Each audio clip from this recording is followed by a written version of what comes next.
The chance to get outside and feel the wind against your face.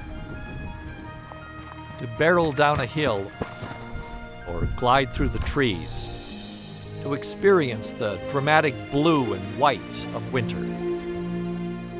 All across the state, hundreds of volunteers make runs like these possible. Have you thanked your community ski hill lately?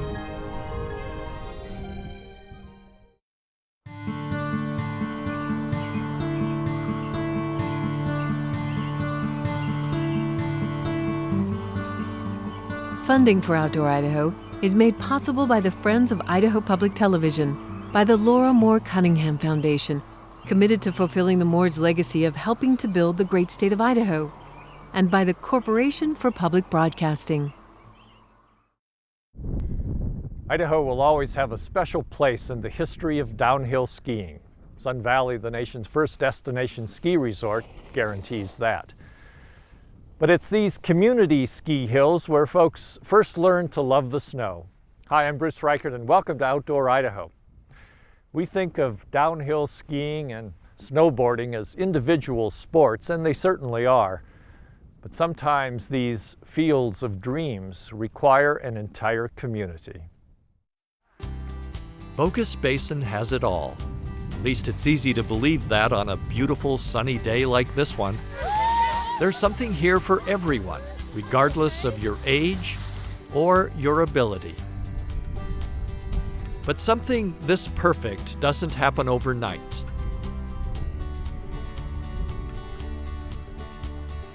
And that's certainly been the story of Bogus Basin, a ski hill that got its start through volunteerism.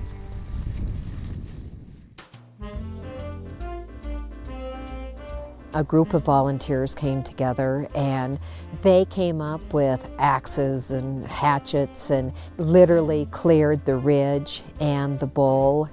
They brought in tractors and people just simply volunteered. Eve Chandler has a special connection to this ski hill. Members of her family were some of those early volunteers, and she herself has written about how a town of 25,000 in the midst of the Great Depression took an idea and turned it into one of the Treasure Valley's prime community assets. And I've talked to many volunteers and they always say, we love this place. You know, we grew up skiing here, or we have brought our children and our grandchildren to ski here. And there's a certain passion amongst skiers. And I think a lot of people see Bogus Basin as their own personal ski area, and they really do want to give back. Before Bogus Basin, downhillers found their fun on Horseshoe Bend Hill. The open slope and man-made jumps fascinated the crowds and the daring young men with their long wooden skis. But this spot's low elevation meant short snow seasons. The skiers and the city fathers wanted a high mountain ski hill, and the recreation and economic development potential it would bring. In 1938, they sent a search team, including renowned ski jumper Elf Engen, across the Boise Front, from here to Pilot Peak near Idaho City. They chose Bogus Basin, named for an 1866 mining camp where 3 scheming prospectors hatched a gold swindle. Engen blessed the area's snow quality and exposure. Now all they needed was a way to get there. Groundbreaking for the road to Bogus was a well-attended event. Every prominent business and civic leader was there. And within 2 years, with the help of the Civilian Conservation Corps and a WPA grant, the road to Bogus was open. The hundreds of people who use the road each day are entitled to something better for the gasoline taxes they pay on the miles they clock over the Bogus Basin Road. But as this 1959 film clip suggests, that road left much to be desired. In fact, it became as much a part of Bogus Basin lore as the ski hill itself. Oh, the road was absolutely awful. The road was a one-way road, and you drive up in the morning, and about 3 o'clock, they would reverse the one-way direction back down. So when you went up in the morning, you didn't plan to return to Boise until they reversed the one-way direction of the road. The road was a mud hole, and being in the forest in Boise County and outside of Ada County, you know, who's going to take care of it? Bill Everts served as Bogus's volunteer mountain manager for 5 years in the early 1950s, after it almost went bankrupt under management of Kingcliff Corporation. The first year I was here, I had the restaurant, and I hired somebody to run the restaurant. The next year I had the restaurant and the ski school. The third year I had the area. So I ran the ski buses and a ski school and the racing program, and I started that big ski sale that they have now. That big ski sale is an annual November event. Skiers and boarders turn in their old equipment as they upgrade. They get a good deal, and the Ski Education Foundation gets a percentage of the sales. Bill Everts has been called Bogus's guiding light. His nickname is Coach. This lift is named in his honor. It takes beginners up the hill for the first time, carrying them to their introduction to the sport. It's a healthy activity. It gets them outside, and it's something they can do the rest of their life. They can't play football the rest of their life. Everts was the last volunteer manager at Bogus. In 1958, the community's board of directors decided it would be a professional position, an acknowledgement that the hill was ready for the big time. And it was a full-time job. There you go. Thank you. Have a great time. Keeping the finances healthy while making sure everyone who wanted to ski got the opportunity.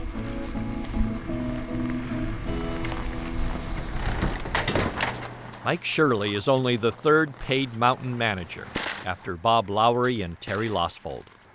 He's been at the helm since 1991. And like those before him, he's seen a lot of changes. There has been a vision in the past, before I got here, of trying to make it more of a destination resort. But it turns out that really it is a more successful hometown ski area than it is anything else. The metropolitan area is so lucky to have this mountain up here, and it's a high quality mountain, it's a big mountain. Especially with the way the community has grown, we've been able to accommodate that growth. We are the close, affordable alternative. That focus on the local market and affordability has given Bogus Basin much needed stability. Have your passes out, please. It's grown to be a $10 million annual operation, 3, go ahead. employing about 600 full and part-time employees, Come on out. How are you doing? not to mention 200 to 300 volunteers. It has the people and fleet of equipment needed to groom 67 runs and maintain and operate 7 lifts. It's easily among the 50 largest ski areas in the country, capable of handling 10,000 skiers a day. During the 1990s, annual skier visits to Bogus were flat. Levels hadn't changed from 20 years earlier, when the Treasure Valley's population was half its size. Hi. The sport was pricing itself out of the market. Okay, it'll be 35 total. Shirley convinced the board to adopt a radical new business plan. Its cornerstone, a $199 season pass for adults, cut from the previous year's $550. That drop was exactly the opposite of what ski areas were doing. That pricing has allowed us to attract a lot of people who, but for that, wouldn't be able to be up here at all. I mean, skiing was not on my radar screen when I was a kid. And it's on the radar screen of all the kids in this town. We've got about 20% of the population who consider themselves skiers or snowboarders in various lifestyle surveys, and that's nearly 3 times the national average. Season ticket sales increased almost 9-fold. Families were skiing again. Local shop sales skyrocketed. Ski Magazine called it the shot heard round the industry. And a whole new part of the community was now drawn to Bogus Basin.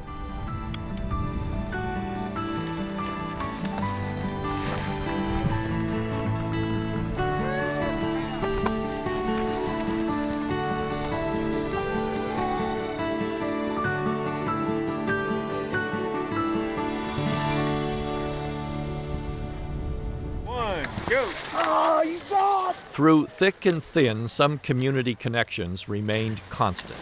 Okay, racers ready. One is the Dottie Clark race. 1, go. Each year it puts the crown on a season of races among the Valley's junior high and high schools. These racers look a little older because this is the 50-year celebration race, open to anyone who ever raced for their school. 3, 2, Teacher 1, Lane Brown has been involved for more than 30 years. Probably the biggest reason I stick with it and was passionate about it was because the kids that are involved in the ski program are not your average student council, basketball, football players. They're the kids, the alternative kids that need to have some claim to their high schools and to their community. And that was actually the fun part, because they're the ones who are dedicated to the program because this is their one thing they can get a letter in or say they do for their school. You talk to kids out of the Boise School District in the 60s and 70s, and they all say, sports kept us out of trouble. You were so tired Saturday nights, you could just eat macaroni and cheese and go to bed. That was it. And then they got at you up early Sunday, and you did the same thing over. Friends since childhood, Jane DeChambeau and Chris Long, take to the hill to race, but not to compete. We grew up under this wonderful umbrella of Boise and sports and good parents. And sports in the winter, I think I'm a healthier person because I know how to go outside when it's cold. No, I think we're healthier. And our parents are that. They're in their 70s and they ski 4 or 5 times a week. The Bogus Basin mission is about affordable and accessible mountain fun, all forms. A new lodge highlights the 37-kilometer Nordic Trail system for those who prefer using their own power to ski both uphill and downhill. All right, here we go, guys. The tubing hill lets folks link up and make the ride down the slope a collective experience, with a helpful spin and a push from the lifty. The area also has a tradition of supporting groups that form themselves. Okay, left side, maybe. These are the Vertigals. Oh, this isn't bad. Since the late 90s, they meet Wednesday mornings and group up according to ability, from intermediate to expert, aggressive to relaxed. We have young gals with their babies in daycare while they come up here for a couple of hours. We have grandmothers, we have professional women, we have retired people. Everyone tends to leave their responsibilities behind for a couple hours in the morning, and we're so lucky and fortunate to be up here enjoying this beautiful place. I think that's our bond.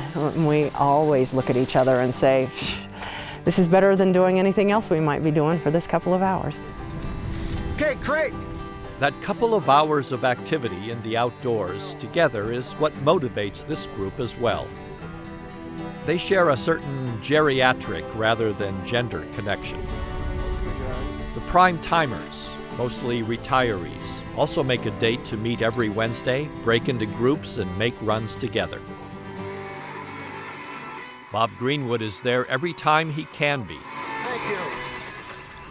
After all, the Treasure Valley Ski Shop pioneer helped start the group back in 1986, when he'd close his shop in the middle of the week and teach lessons.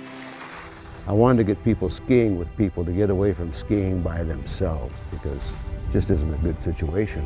And it really was worked out. You know, we have 40, 50, 60 skiers every Wednesday, and we have way close to 200 people signed up for it, but a lot of them are wives, and then a lot of them don't ski anymore, but they still like to hear about it. Yeah, dude, you would never set your bindings properly like this. At another time, another place on the hill, Ready, go. another generation is just beginning to live the stories they can tell. And they usually involve speed, or at least what feels like it. Youth racing is among the dozens of community affiliations with the ski area. Just stay on it, just stay on it. These skiers run the course in different ways, with different levels of aggressiveness and ability. The instructors of our program in Bogus are wonderful about maintaining the kids' abilities and knowing what they can and cannot do, and then teaching them that and giving them confidence. Skiing some of the other larger resorts, you have so many people, and I think you kind of lose sight of what's important when you go there as a family, or whether you go there as a community, to get involved in the community. People back home are always talking about bogeys, talking about skiing. So it's good. Those conversations still prominently feature the road to Bogus nearly 70 years since the area opened. It still has almost 200 curves, each one making its contribution to the relief and sense of accomplishment upon your arrival. It's a stark contrast to a ski hill about 150 highway miles away, where about 3,000 drivers pass by daily, with few noticing they've driven by Idaho's biggest little ski hill.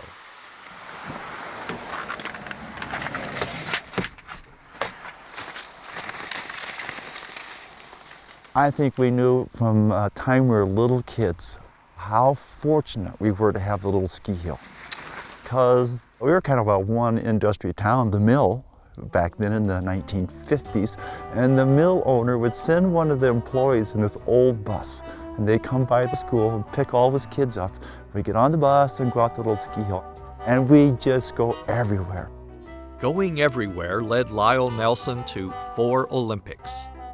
A biathlete, he was U.S. team captain and carried the flag into the opening ceremonies at his final games at Calgary in 1988. Nelson is one of 6 McCall area locals who can call themselves Winter Olympians.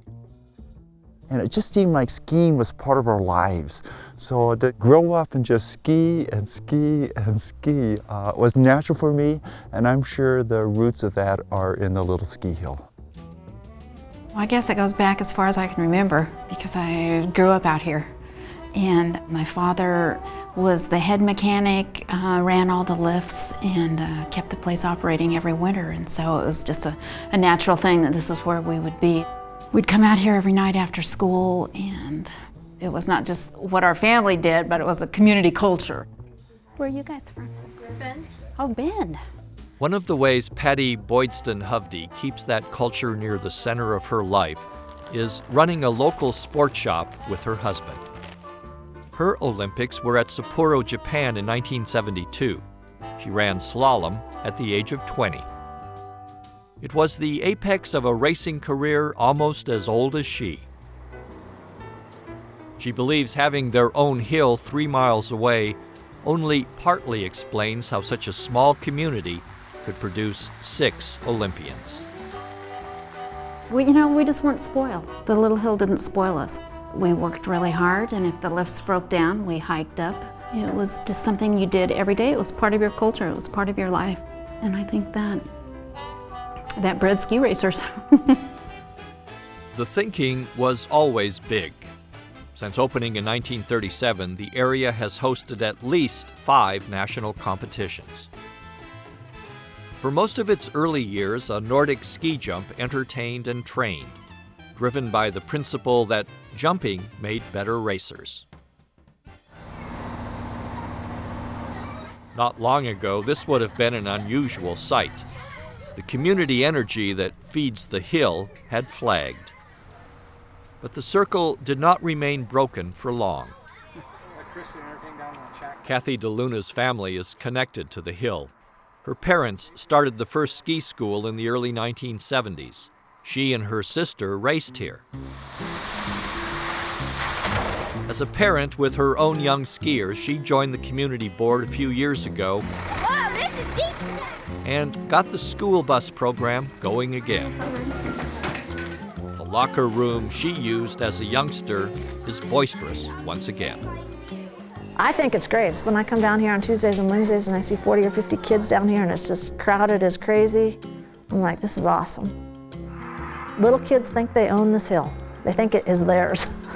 You give them a choice of where they want to ski and they'll pick here. Their hill is 50 acres in size and the vertical drop is but 400 feet. A single T-bar runs up the hill. But because it is their hill, they can jump off midway and head for the trees, or take to the open slope to build a jump and take it as fast and hard as they'd like. Ow, I've done that twice. I can't do the jump. The program for the day is whatever you want to do. My ski broke. Oh. busted. In an era of highly structured play, the youngsters of McCall, known as Ski Town, USA, can fill their afternoons with outdoor activities at their pace, on their course. And when dusk takes over and the lights come on, the young downhillers head home.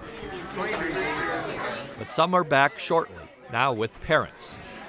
The community races bring out kids and grown-ups alike. And it's $10 a kid, right? The fees are collected and the racing bibs are attached. Perfect. Cold night air enfolds the fellowship at the top of the course. Everyone waits together for each to run the gates.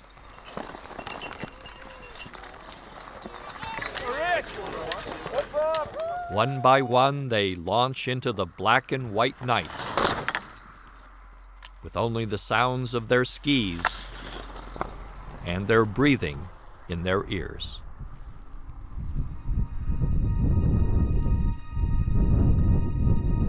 If you want to get the good snow, this is the place to come. Look at this. This is the end of March, and we have 2 foot of fresh powder this morning. Yeah. This is beautiful, isn't it?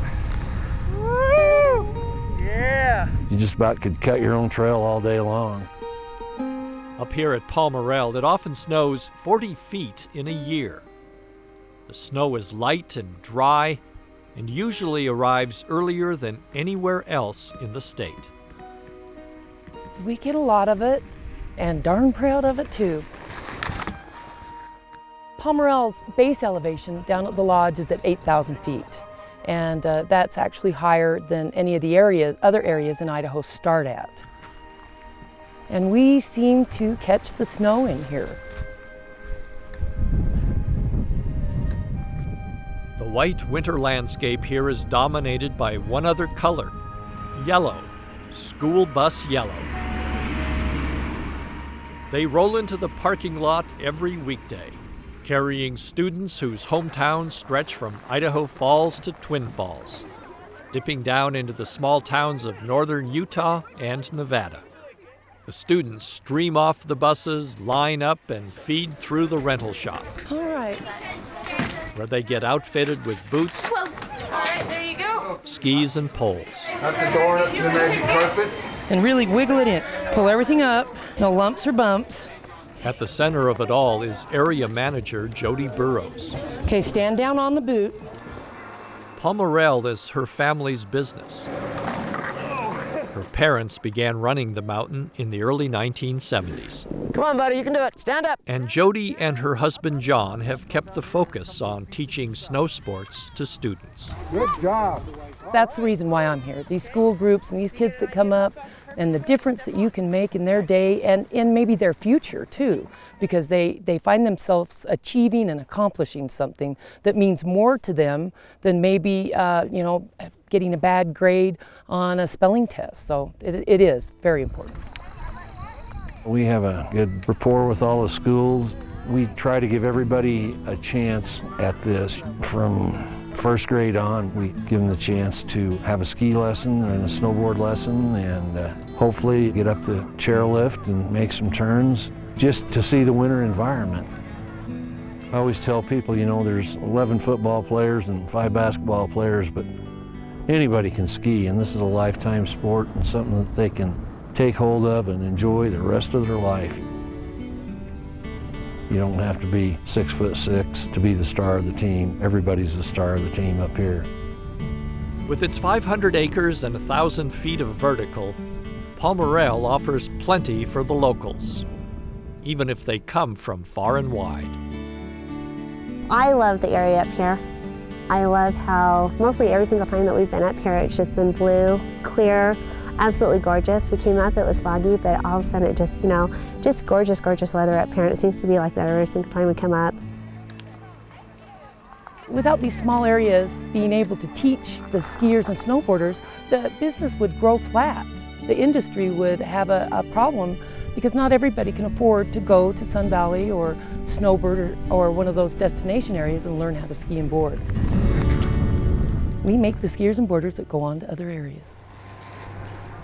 Ski hill operators say they're like farmers, dependent on a good snowpack to raise the next crop of young skiers. And it's at places like this where novices learn to feel comfortable with their sport and confident in their abilities. Thanks for watching. We'll see you next time.